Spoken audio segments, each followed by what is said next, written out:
Well, this episode is late. Once again, there were circumstances, so it couldn't be helped. But it's the Fairy Tale Final Series episode 35 of as this is the Aaron Graham Fan the Despair reviewer. As Sting now have merged with Rouge's shadow to become the White Shadow Dragon Slayer stands before the power that is Larcrade. He tries to fight him, and at the beginning it seems like he is actually winning, but then Larcrade shows his final triumph card, the final pleasure, which is rest in peace, which is something that even Acnologia can protect himself against, showing why he is considered the triumph card to defeat Acnologia. As Sting tries desperately not to fall asleep, because if he does fall asleep, then he will not wake up. Rouge has explained to him that he should enter the shadows, do that, and his senses will heighten. But if he does, and if he does that, he will have easier. His senses will heighten. But going into the shadows is difficult, so Kagura helps by using her gravity force to push Sting down. With that, it enters the shadow and finishes off Larcrade with the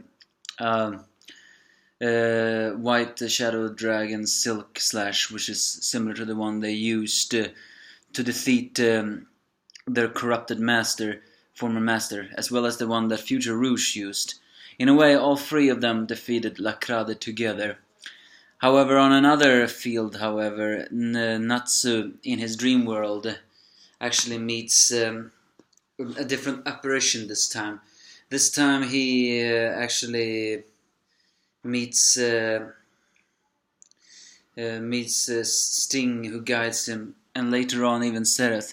And we also see a different story of it all.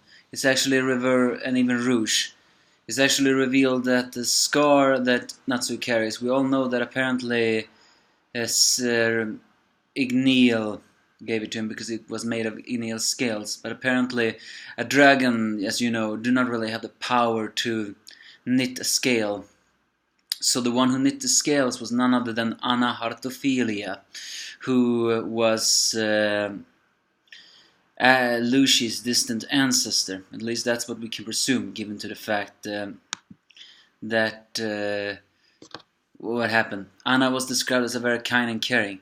May actually gives a deeper explanation on why Natsu was so attached to Lucy.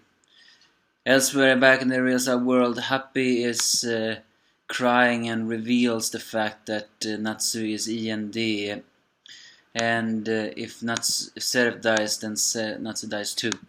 Elsewhere, the Minerva finally reunites with the rest of the gang, and Kagura forgives her for her action, as we see a flashback on how that happened. Elsewhere, however, Erza fights off against her opponent, Irene, and Irene effectively toys with her, as she reveals indeed that she is Erza's mother. But that does not really mean anything of it all. Of course, Erza is very stubborn in actually admitting that, saying that you're not my mother.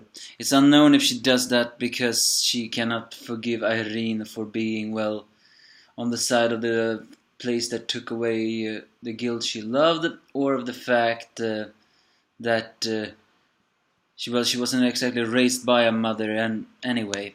So, but then suddenly Irene decides to hold a little story, especially how the strange fate came to be. How come the fact that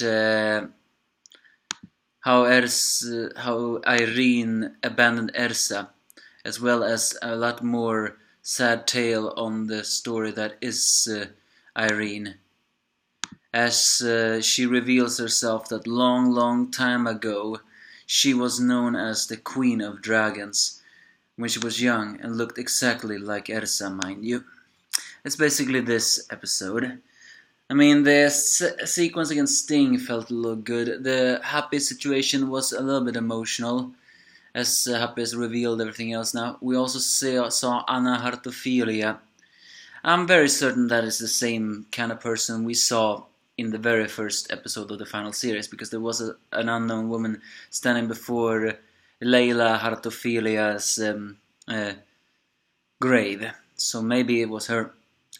And also, but the Irene situation, well, it's not that it was unknown that Irene could have possibly be Erza's mother, but I have a feeling the story will be a little bit heavy. But also, Erza cannot really fight Irene because she's that powerful. So I do wonder what will happen. Give me your thoughts if you have any.